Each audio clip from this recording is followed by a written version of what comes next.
Romanos capítulo 15, versículos 5 e 6. Ora, o Deus da paciência e da consolação vos conceda o mesmo sentir de uns para com os outros, segundo Cristo Jesus, para que concordemente e a uma voz glorifiqueis ao Deus e Pai do nosso Senhor Jesus Cristo.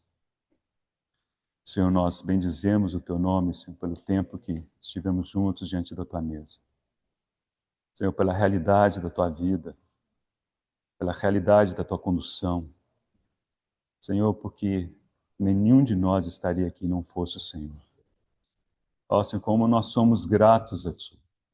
Gratos porque agora podemos juntos assentar, olhar para a Tua palavra e erguer os olhos para o Senhor, o único que tem o poder e a autoridade, Senhor, de ministrar ao nosso coração. Tu conheces a nossa necessidade nesta manhã, a necessidade com que cada um de nós se apresentou diante de Ti. Pedimos que o Senhor nos supra com abundância, pela Tua graça, pelo Teu Espírito, pelo mover do Teu Espírito, pela Tua unção. Nós oramos confiadamente em Cristo Jesus. Amém. Semana passada falamos de uma oração em 1 Coríntios. A mensagem de hoje é diferente, mas o encargo é o mesmo, o sentimento é o mesmo. De modo que deve aparecer em algum momento a mensagem da semana passada. Não deixe de ouvir se tiver oportunidade. Okay? Antes de considerarmos essa oração que acabamos de ler, ela tem o formato de um voto. Mas aqueles que estudam as orações de Paulo, invariavelmente incluem esse, abre aspas, voto, em um outro que aparece no versículo 13, como uma oração. Né? E, de fato, é uma oração. Mas antes de chegar a essa oração, vamos ver rapidamente algumas questões de contexto com respeito à Epístola aos Romanos. Né? As assembleias, digamos que iniciaram com o ministério de Paulo, naturalmente eram assembleias mistas. Mistas a gente imagina, né? Judeus e gentios. E a razão é que ele pregava, né, em cidades onde a população, na sua maioria, eram gentios. Mas era o costume dele ir às sinagogas. Chegava numa cidade, o primeiro lugar que ele visitava era a sinagoga. E ele começava a pregar na sinagoga, anunciava o evangelho na sinagoga. Com isso, judeus se convertiam, né? Prosélitos se convertiam. Prosélitos são aqueles de origem gentílica que haviam se convertido ao judaísmo. Eles ouviam o evangelho e se convertiam ao Senhor. E, claro, as pessoas da cidade também se convertiam. De modo que as epístolas que temos, na sua maioria, são para assembleias mistas. Curiosamente, é o caso de Romanos, mas digo curiosamente porque ali Paulo não foi quem iniciou aquele ministério, né? As pessoas se converteram em Roma, não foi por meio do ministério de Paulo. Tanto é assim que, ao escrever a Epístola aos Romanos, ele ainda não os conhecia pessoalmente. Na Epístola aos Romanos, ele menciona o seu desejo de visitá-los, de conhecê-los. Então, a suspeita é que eles se formaram, vieram a crer no Senhor, por meio daqueles que estavam no dia de Pentecostes. Atos capítulo 2, especificamente menciona romanos, né, pessoas de Roma, que estavam ali presentes, muitos deles moravam em Jerusalém, evidentemente eles deviam voltar para visitar, etc., alguns retornaram, e acredita-se que eles é que levaram o evangelho até Roma. E ali o Senhor começou a fazer a sua obra e ganhar e conquistar vidas. Existe uma tradição de que Pedro teria começado a assembleia, digamos, lá em Roma, que, aliás, eram várias assembleias. Acredita-se que ele se reunia em vários lugares da cidade. Mas isso é só um folclore. Né? Ao que tudo indica, né? Paulo não teria se empenhado tanto em visitar Roma, caso Roma pertencesse, digamos, à área de trabalho de algum outro apóstolo. Então, por isso, os estudiosos entendem que realmente Roma nasceu por ação do Senhor, por meio daqueles que voltaram, né? E deram início e pregaram o evangelho, as pessoas foram se convertendo, e ali já havia uma congregação, ou várias congregações, na época que Paulo escreveu essa epístola, que foi por volta do ano 57, depois de Cristo, evidentemente, né? Basicamente 10 anos antes do seu martírio. Então, isso significa que ali havia judeus, prosélitos e gentios, né? Isso significa que cada um, ao vir, né, ao Senhor, traz consigo toda uma bagagem de costumes, de cultura, de, né, maneiras de encarar o mundo. E o que nós vamos ver hoje tem muito a ver com essa oração, essa diversidade. E Paulo nos instrui, né, a como devemos nos portar no meio dessa diversidade. Eu creio que há muita instrução que precisamos nos apropriar dela, né, e creio que o Senhor vai nos falar nesse sentido. Mas vamos primeiro constatar, ainda a título de introdução, a composição, né, da igreja em Roma, quando Paulo escreveu essa epístola. Então vamos começar com a introdução, Romanos capítulo 1, a partir do primeiro versículo.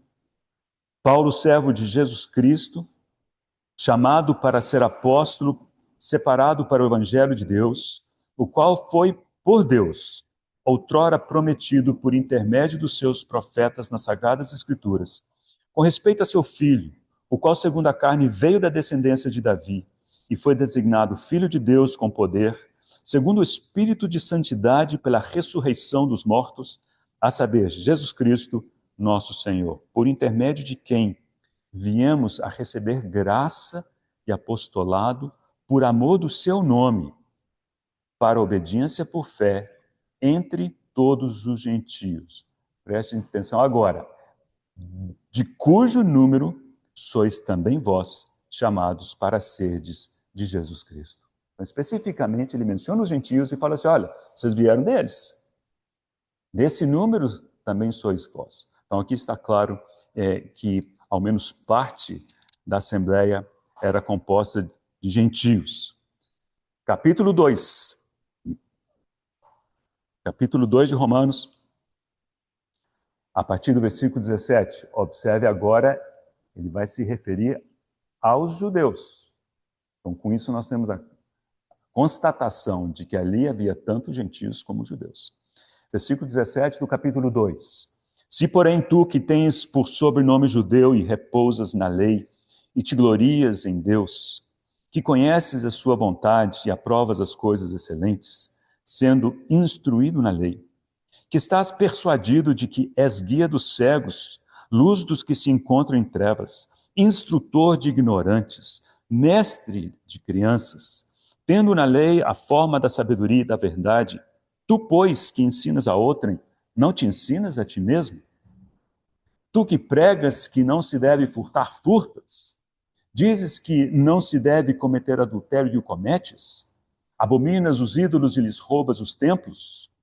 Tu que te glorias na lei, desonras a Deus pela transgressão da lei? Pois, como está escrito, o nome de Deus é blasfemado entre os gentios por vossa causa.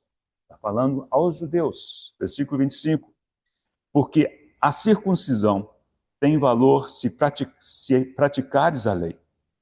Se és, porém, transgressor da lei, a tua circuncisão já se tornou incircuncisão.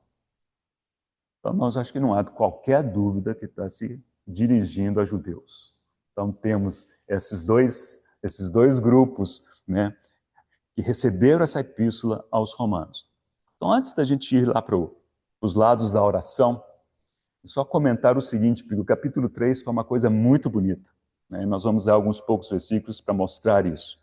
Paulo, no capítulo 3, diz o seguinte: no que diz respeito à salvação, a nossa justificação, o gentio não precisa se sentir excluído e o judeu não tem nenhuma vantagem.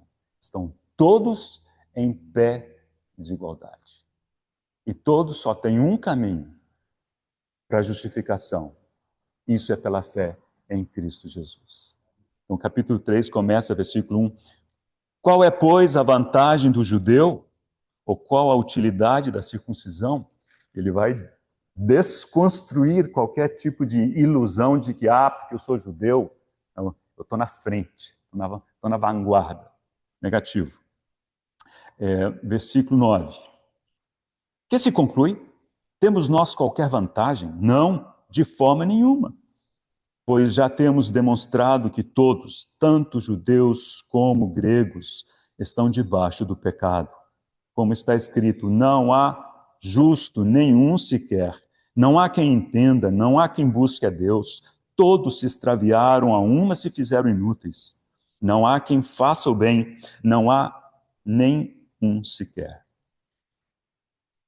E versículo 23. Pois todos pecaram e carecem da glória de Deus. Então, de forma muito contundente, muito bela, Paulo se refere agora a esses dois grupos. Falei, olha, no que diz respeito à justificação, estamos todos debaixo do pecado, todos carecemos da glória de Deus. E aí vai prosseguir ao longo da epístola, no capítulo 5, vai falar da justificação, é por fé em Cristo Jesus, não de obras, não por qualquer tradição que a gente tenha. Bem, mas o fato é o seguinte, que eles tinham tradições, eles tinham costumes.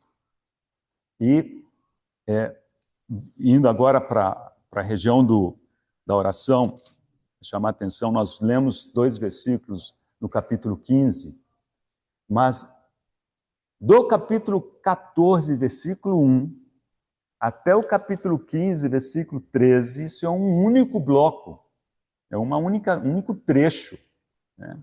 E nós vamos ler esse trecho todo. Então a gente tem uma quebra de capítulos aqui no meio, mas isso é, digamos, de certa forma, artificial, né? O bloco é um só. E vocês vão perceber o seguinte, que o assunto esse ponto tem que ficar claro. Ele não está tratando com qualquer questão de desvio doutrinário, ou de pecado, ou de alguma coisa ilícita. Ele só está tratando de coisas que são lícitas. Mas de coisas que são lícitas para uns, talvez não sejam lícitas para outros, porque a bagagem deles era diferente. Havia poucas coisas tão paradoxas quanto judeu e gentio. E, em particular, o assunto do capítulo 14 é aquela velha história, né? O judeu tinha uma série de restrições alimentares. Em particular, carnes havia que eles não podiam comer. E o gentio? Estava tudo ótimo, estava tudo válido, né? Agora, você põe esses dois grupos juntos, né, para conviverem em Cristo, eles são um em Cristo. Mas essas bagagens cada um traz, né? E que Paulo vai instruir ao longo do capítulo 14 é como conviver em meio a essas diferenças. E em nenhum momento ele se posiciona em favor de um grupo em detrimento do outro. Em nenhum momento ele sugere que um grupo tente convencer o outro. Mas ele diz, olha, quem come, não despreze quem não come. E quem não come, não julgue o que come. Claro, creio que nós não temos essas dificuldades relacionadas à comida, né? Mas temos tantas outras diferenças que trazemos de bagagem, de maneiras de proceder. Agora, todas essas coisas são lícitas. Porque, irmãos, se existe algo que é errado, está pecado, isso precisa ser corrigido, não tem dúvida. Precisa de correção, né? Precisa de arrependimento. Se há um desvio doutrinário, precisa de correção. Mas nós logo vamos perceber, não é o caso aqui. E por isso mesmo, o desafio é tão grande, né? Então, creio que há muita instrução para nós ao longo desse texto. Nós vamos ler o que encontramos aqui a partir do capítulo 14, versículo 1. Primeira frase, acolhei o que é débil na fé. Débil é fraco, né? Antes de entrar nesse aspecto, essa palavra acolher é chave nesse texto todo. Curiosamente, Paulo somente usa essa palavra acolher 5 vezes nos seus escritos.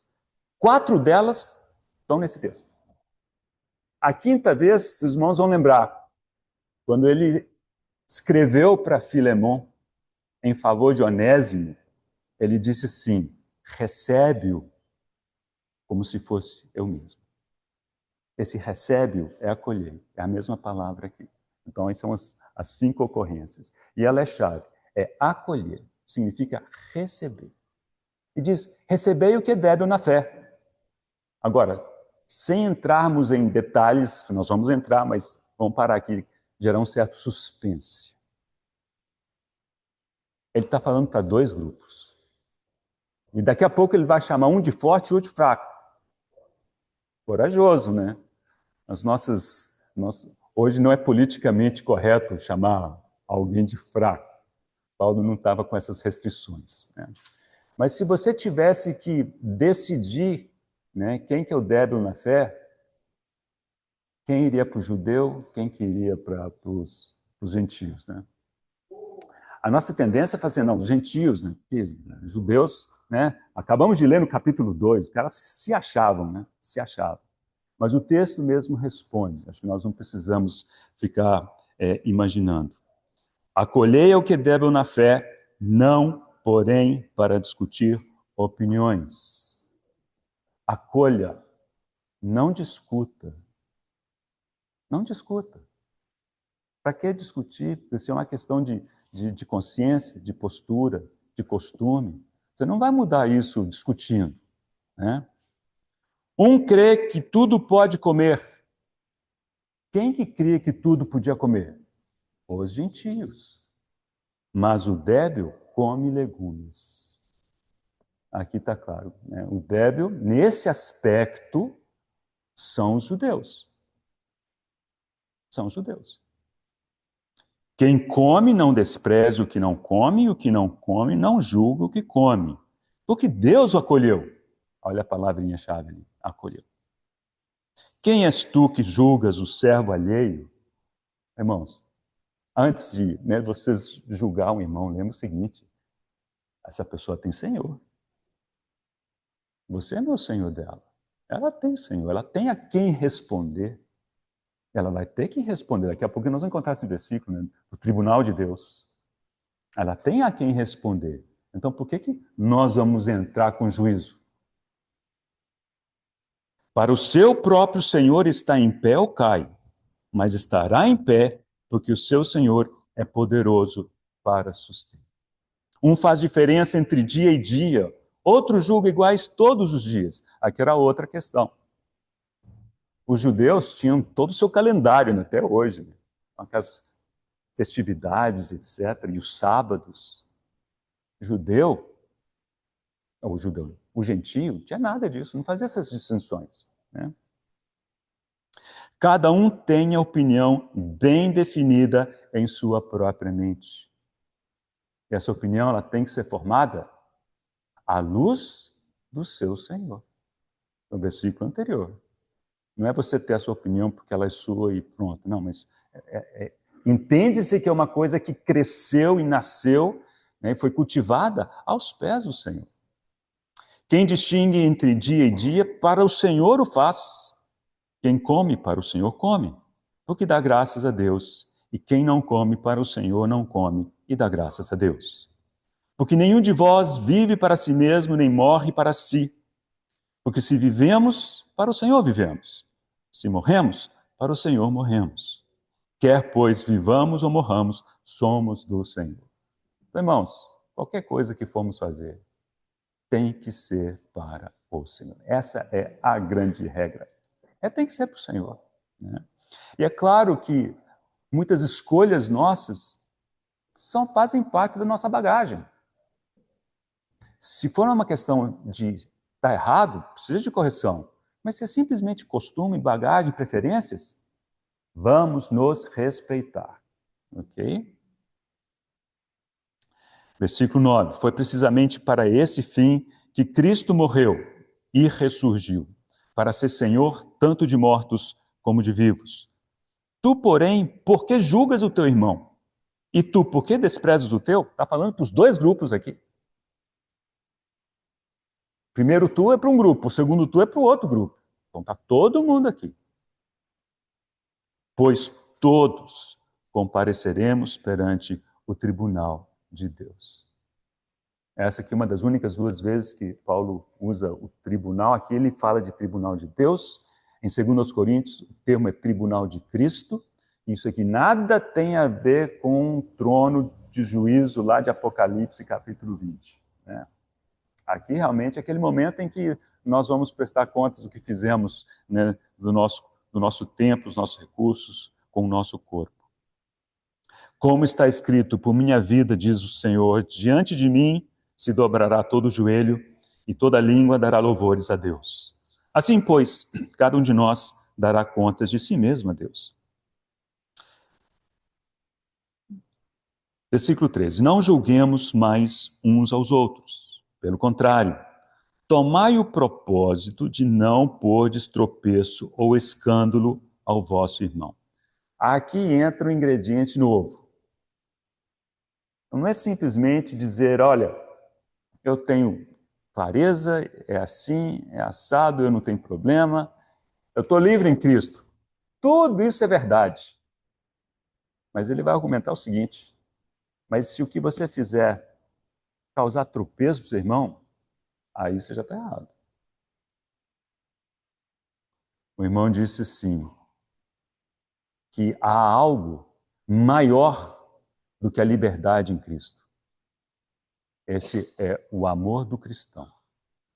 Esse tem que estar acima da nossa... Ele tem que servir de baliza para as nossas decisões e a nossa conduta. Então, assim, esse texto, ele sugere o seguinte, então, você vai tomar uma decisão, a sua conduta, ela é determinada, em primeiro lugar, você olha para Deus. Em segundo lugar, você olha para si. Se você tem certeza, clareza, cada um tem a sua opinião bem firmada. Mas agora entrou o terceiro elemento, né? Olha para o lado, olha para o irmão. Aquilo que você está fazendo causa desconforto? Causa tropeço? Então talvez seja o momento de reavaliar. Né? Eu tenho algumas citações que eu fui coletando. Comprei uma Bíblia que vem com um monte de citações de pessoas da história da igreja. Né? Então, assim, tudo vem desse único documento. Eu não fiquei lendo tantas pessoas assim.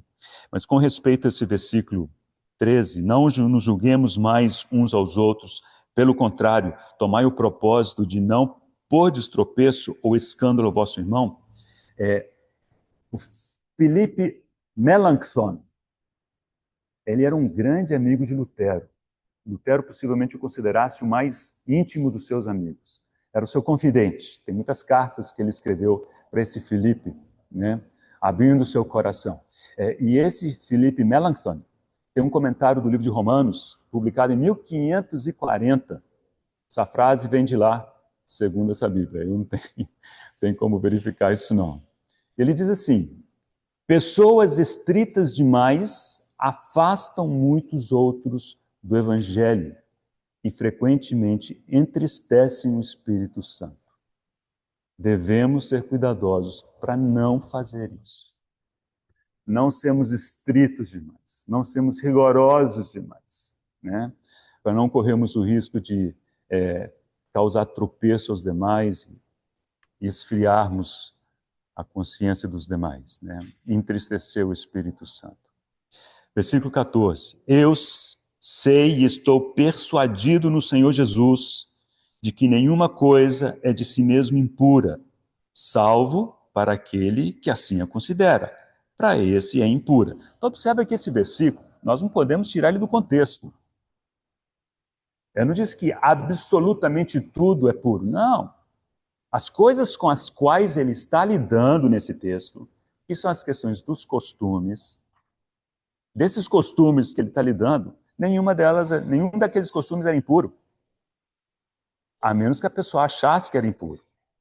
Se a pessoa acha, então ele deve se abster daquilo, né? Não porque em si mesmo seja impuro, mas porque ele assim a considera. Então esse é o argumento. Versículo 15. Se por causa de comida teu irmão se entristece, já não andas segundo o amor fraternal. Por causa da tua comida não faças perecer aquele a favor de quem Cristo morreu. Não seja, pois, vituperado o vosso bem. Ou seja, que não seja difamado aquilo que é o nosso bem. Qual que é o nosso bem? É a nossa liberdade em Cristo. Mas por que nós vamos colocar em risco, né, das pessoas falarem mal dessa liberdade? E aqui vem uma outra frase. Quem escreveu foi alguém que usava um pseudônimo. Até onde eu sei, acho que ninguém sabe o nome da pessoa. O pseudônimo dele é Ambrosiaster. Ele era do quarto século. Ele escreveu: como o ensinamento de Deus é bom e salutar, ele não deve ser blasfemado por algo trivial. Essas são as nossas questõezinhas do dia a dia. Quando a gente dá 2 passos para trás e olha de longe, fala assim, que besteira, que bobagem, que trivialidade. Por que arriscarmos em que o nosso bem seja vituperado por causa disso? Não, irmãos. Então, Paulo chama a atenção dos romanos nesse aspecto. Versículo 17. Porque o reino de Deus não é comida nem bebida, mas justiça e paz e alegria do Espírito Santo. Então pensa bem no caso deles. Não era comida e bebida, mas por causa de comida e bebida, eles perdiam aquilo que o reino de Deus era. Era paz e alegria. Corremos o mesmo risco. Irmãos, o reino de Deus não são os nossos costumes, as coisinhas que a gente faz, mas é alegria, paz e justiça. Então não é justificável que a gente, né, perca essas coisas. Onde que está o nosso foco? Onde que está o nosso alvo? Né? Prosseguindo. Aquele que deste modo serve a Cristo é agradável a Deus e aprovado pelos homens. Assim, pois, seguimos as coisas da paz e também as da edificação de uns para com os outros. Esse versículo acho que merece uma atenção diferenciada, né? Porque aqui temos 2 palavras, chamamos a atenção para 2 palavras importantes: paz e edificação. E ao que parece, é como se fossem os 2 pratos de uma balança. Paz por um lado, edificação por outro. Se nós tentarmos manter a paz a todo custo, nos dobrando aos caprichos de todos, então nós não vamos nos edificar mutuamente. Pensa, não é assim com as crianças? Já viu o pai que se dobra ao capricho, todo o capricho da criança? Tudo bem que ele tem que ser paciente, mas ficar se dobrando aos caprichos, tem hora que o pai diz que não. Vai ficar chateado? Vai. É assim que amadurece, assim que cresce, é assim que é edificado. E entre nós também tem disso. Então, todos os irmãos que falam desse texto levantam esse ponto. Bom, e aí, meu amigo, não tem regra. Até que ponto eu vou condescender com a fraqueza do irmão e até que ponto eu vou chegar o irmão e falar assim, irmão, vem cá, é razoável isso? É razoável o que está sendo feito? Né? E agora a frase do Lutero. Ele está tentando dar uma luz, e eu acho que ele foi muito feliz, porque a gente lê, assim, pois seguimos as coisas da paz. E ele faz essa pergunta: bom, que coisas promovem a paz? O que promove a paz? A resposta é que o amor nos ensinará isso conforme a necessidade, conforme as circunstâncias. Não há uma fórmula detalhada. Então não adianta ficar tecendo um algoritmo, assim, ó, então a gente faz assim que no fim dá certo. Não. Esse limite de até onde a gente vai tem que ser esclarecido pelo Senhor em amor.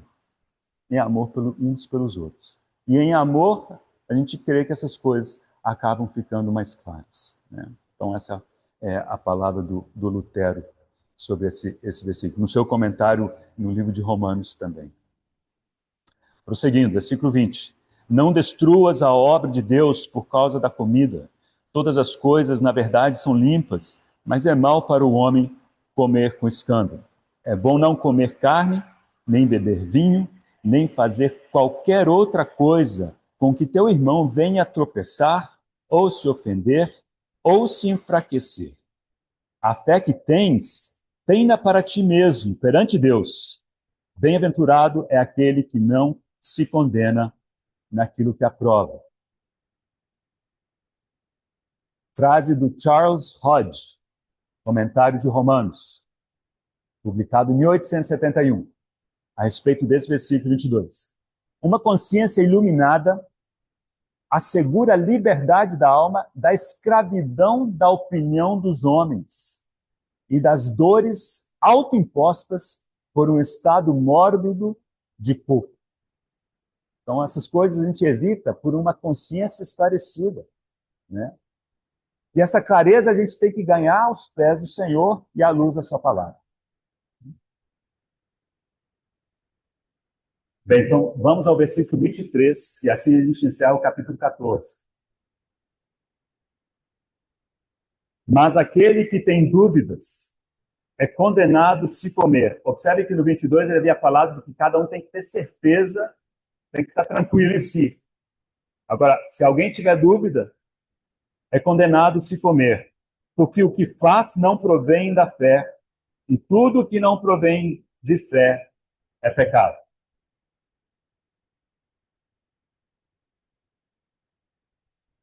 Você vai ficar aí, agachado até o final da reunião?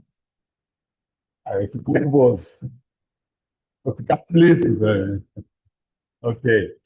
Vou ler uma história que eu encontrei há 2 dias. Achei muito engraçada, porque, obviamente, inventada.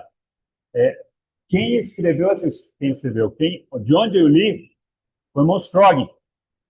Tem um livrinho que são palestras que ele deu sobre o livro de Romanos. Chama A Salvação e a Conduta.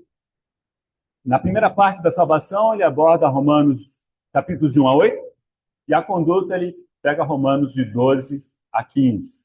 E ele compartilha isso em 1852, na Conferência de Keswick, lá naquela famosa conferência ali. Ele está falando exatamente de Romanos 14. Olha a história que ele conta. O irmão A convidou o irmão B para jantar e serviu um generoso pedaço de carne de porco. Ou seja, estou começando a imaginar o fim dessa história. A seguir, pediu ao irmão B para dar graças. E o irmão B orou: ó Senhor, se podes abençoar nesta dispensação aquilo que amaldiçoaste na anterior, abençoa este porco. Mas o irmão B sequer provou da carne. Quando o irmão A esboçou um sorriso de desprezo, o irmão B citou Levítico 11:7. Também o porco, este vos será imundo. Questionando a lealdade do irmão A à palavra de Deus. O irmão A, então, disse ao irmão B que esse deveria ler 1 Timóteo 4:4 e 5. Pois tudo que Deus criou é bom, e recebido com ações de graças, nada é recusável, porque pela palavra de Deus e pela oração é santificado. Seguiu-se uma discussão bem temperada com recriminações. Enquanto isso, o porco esfria e a cozinheira fica chateada.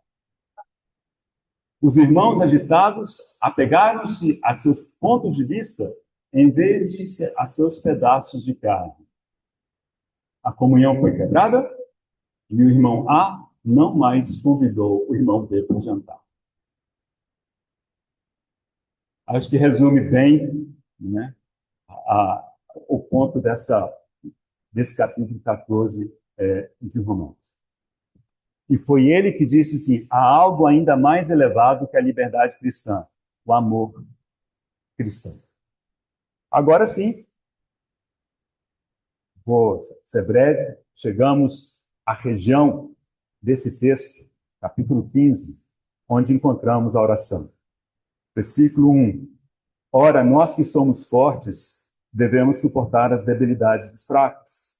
Interessante que Paulo, ele não pensou duas vezes, né? Ele se colocou no time dos fortes. Lembre-se que o time dos fortes é aquele que não fazia questão, aquele que estava feliz, né, se comesse, né, não fazia distinção entre dia e dia. Né?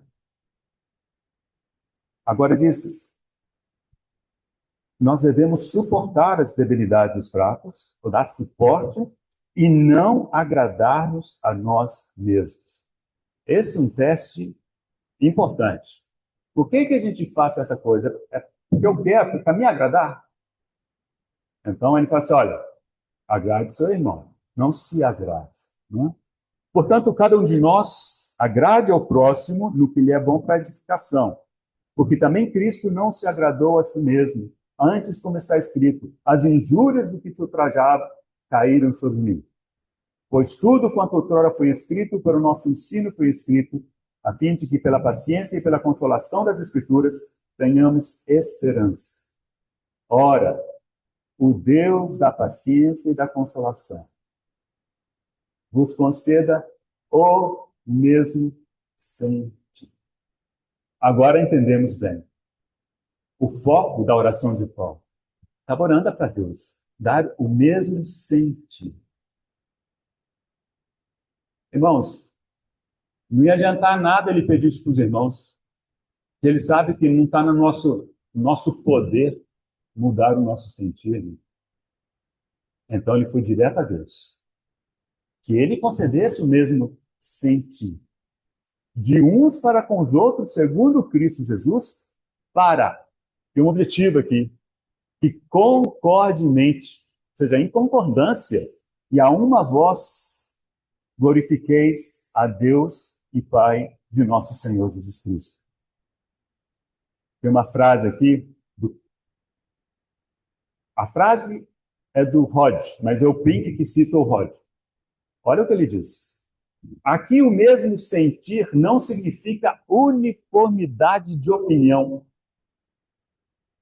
Não está pedindo que todos pensem, tenham a mesma opinião, mas é algo mais profundo. O sentimento, sejam, né? Mas a harmonia de sentimento trata-se daquela afeição mútua que pode ser alcançada mesmo quando persistirem diferenças de opinião em questões menores. Esse deve ser o nosso alvo. Essa deve ser a nossa oração. Senhor, concede-nos o mesmo sentir. Não vou me preocupar de convencer o Fernando a pensar como eu. Né? Mas eu posso ter a mesma afeição que ele, mesmo em opiniões diferentes? E é tão bonito quando isso acontece, porque a vida do Senhor se manifesta nessa pluralidade. Agora, esse ponto, eu queria convidar os irmãos brevemente a abrirmos em Efésios capítulo 2. Porque aqui tem um princípio importante. E o princípio é o seguinte: em Cristo, judeu e gentio já eram um. O Senhor já tinha feito eles um em realidade, em objetividade. Então, agora, Paulo diz o seguinte: bom, se isso já é verdade em Cristo, que seja verdade na experiência da igreja. E esse é o sentido, esse é o aspecto subjetivo. Então, vamos ver esse texto em Efésios. Ele fala por si, então não precisamos parar muito aqui, não. Versículo 11, capítulo 2. Portanto, lembrai-vos de que outrora vós, gentios na carne, chamados incircuncisão por aqueles que se intitulam circuncisos na carne por mãos humanas, naquele tempo estavais sem Cristo, separados da comunidade de Israel, estranhos às alianças da promessa, não tendo esperança e sem Deus no mundo. Mas agora, em Cristo Jesus, vós que antes estavais longe, fostes aproximados pelo sangue de Cristo, claramente falando aos gentios. Porque Ele é a nossa paz. Ele, o Senhor, é a nossa paz. Não é a uniformidade de opinião que é a nossa paz. Não é a uniformidade de costumes que é a nossa paz. A nossa paz não é um conjunto de combinados. A nossa paz é uma pessoa. É Ele. Ele é a nossa paz. Se juntos permanecermos nele, experimentaremos essa paz. Né? O qual de ambos fez um. A base, vamos colocar assim, doutrinária, teológica do pedido de Paulo é esse versículo. Então, assim, olha, já são um em Cristo. Então, Deus consegue que eles tenham o mesmo sentir, para que concordemente e a uma voz eles glorifiquem ao Deus e Pai do nosso Senhor Jesus Cristo. Era justo pedir isso, porque Deus já havia realizado isso. Essa é uma boa forma de fazer oração, né? Procurar na palavra aquilo que Deus já fez. Então, objetivamente já existe, está garantido. Agora, ainda não faz parte da nossa experiência. Ainda não faz parte da nossa realidade. É por isso que nós pedimos que o Senhor nos conceda isso. Mas nós temos a base para fazer esse pedido. Porque sabemos que é da vontade de Deus. E se pedimos qualquer coisa, segundo a vontade de Deus, para glorificar o seu nome, Ele há de conceder. Talvez não do seu jeito, não do seu tempo, mas quando Ele pensar que é adequado e da forma com que Ele pensar que é adequado. De ambos fez um, e tendo derribado a parede da separação que estava no meio, a inimizade, aboliu na sua carne a lei dos mandamentos na forma de ordenanças, para que dos dois criasse em si mesmo um novo homem, fazendo a paz. E reconciliasse ambos em um só corpo com Deus, por intermédio da cruz, destruindo por ela a inimizade. E vindo, evangelizou paz a vós outros que estáveis longe, e paz também aos que estavam perto, porque por ele ambos temos acesso ao Pai em um Espírito. Olha que legal a mudança. Ambos temos acesso em um Espírito. Então só tem um Espírito. E ambos fazem parte disso, e é assim que nós temos acesso e adentramos na presença de Deus. Versículo 19. Assim já não sois estrangeiros e peregrinos, mas concidadãos dos santos, e sois da família de Deus, edificados sobre o fundamento dos apóstolos e profetas, sendo Ele mesmo, Cristo Jesus, a pedra angular, no qual todo edifício bem ajustado cresce para santuário dedicado ao Senhor, no qual também vós, juntamente significa juntos, estáis sendo edificados para a habitação de Deus no Espírito. Então, irmãos, eu acho que eu vou mais ou menos parando por aqui. Vamos apenas completar a leitura do texto em Romanos.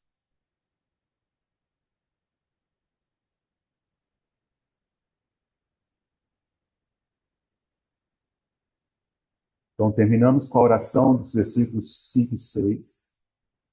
E agora observe como que Paulo estava falando com Deus, agora se refere aos irmãos. Agora temos esse imperativo que, aliás, já apareceu ao longo do texto. Portanto, acolhei-vos uns aos outros, como também Cristo nos acolheu para a glória de Deus. Veja que a oração dele tem duas direções.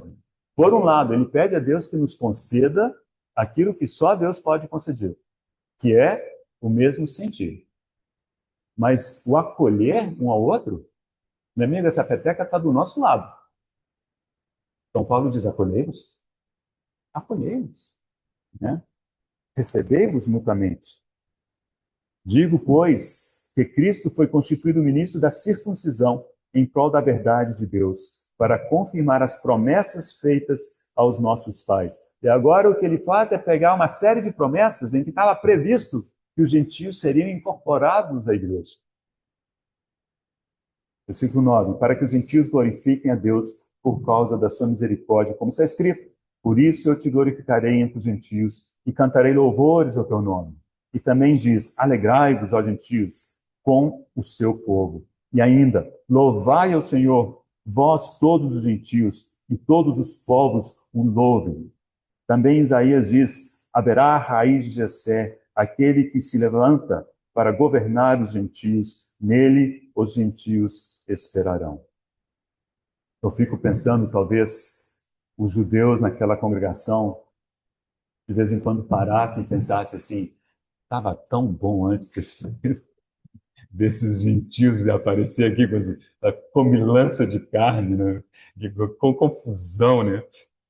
Mas Paulo, com muita graça, depois de ter dito, olha, que tudo que foi escrito, o nosso ensino foi escrito, ele começou a buscar aquelas profecias e falou assim, isso está previsto. Isso essa história vem lá de trás, né? Ele está previsto que eles fariam parte, né? Para juntos glorificarmos ao Senhor. E por fim, versículo 13, que também é uma oração, também é um voto. E o Deus da esperança. Pare aí, lembra que ele disse lá em Efésios, com respeito aos gentios? Vocês não tinham esperança nenhuma, estavam sem esperança, sem Deus e sem esperança. E agora ele diz, o Deus da esperança vos encha de todo gozo e paz no vosso crer, para que sejais ricos de esperança, no poder do Espírito Santo. Eu não lembro qual dos irmãos disse, mas ele disse assim, aqui fala que é no poder do Espírito Santo. Sabe por quê? Porque tem tanta coisa em nós que se opõe a essa obra, que é só mesmo pelo poder do Espírito Santo que essas coisas podem ser alcançadas. Então, irmãos, vamos lembrar disso. Por um lado, oramos a Deus que nos conceda o mesmo sentido, né? Por outro lado, devemos nos acolher, né? Por outro lado, devemos demonstrar paciência com os fracos, pessoas que têm dificuldade com certas coisas. Desde que essas coisas não sejam ilícitas, vamos nos, né? Ah, mas eu estou claro na minha mente. Sim, mas espera aí, você está causando... Minha avó falava assim, você produz mais fumaça do que luz. Eu não queria dizer que a gente só estava fazendo bagunça. Vocês estão fazendo mais fumaça do que luz. Irmão, a sua atitude está trazendo mais fumaça do que luz, né? Entristece o seu irmão, dificulta as coisas, então reconsidere, né? E aquele que, né, tá com essa dificuldade, peraí, né, é uma coisa mútua. É muito claro isso nesse texto, né? Que Paulo está se dirigindo aos dois grupos. Ninguém está fora dessa conversa. E para os dois grupos ele tem uma palavra do Senhor. Quem come, não despreze o que não come. E quem não come, não julgue o que come. Sempre tem o outro lado da moeda, né? Então, com a graça do Senhor, que possamos caminhar em paz, em gozo. O Senhor deseja nos dar esse paz, esse gozo. E nós não temos qualquer... O inimigo, irmãos, a gente não considera a luta espiritual em que estamos. O inimigo não tem nenhum interesse nessas coisas. Ele fará o possível, né, para fazer essa coisa desandar. E sabe como que ele faz isso, né? Ele arregimenta os seus, né, a sua ajuda. Agora, você está achando que são os demônios? A ajuda ele encontra na minha carne. Na hora que ele consegue, né, incitar a minha carne, rapidamente ele tem um aliado. A minha carne milita contra o espírito. Certamente a favor dos intentos do inimigo. Irmãos, que o Senhor abra os nossos olhos, estejamos atentos, né, e possamos, né, caminhar em paz e com a graça do Senhor e vermos a paz do Senhor reinar entre nós. Para a glória de Deus. É Ele quem faz essas coisas. Amém. Senhor, nós somos gratos a Ti, Senhor, obrigado porque a chuva cedeu.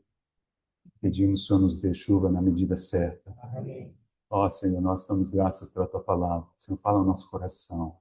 Convence-nos, Senhor, atrai-nos. Livra-nos do inimigo, livra-nos de nós mesmos. Dá-nos um caminho de paz, para que juntos, concordemente e a uma voz, glorifiquemos o Pai do nosso Senhor Jesus Cristo, em nome de quem nós oramos. Amém. Avisos. Precisa. Pode falar, só fala aqui. Irmãos, no sábado próximo,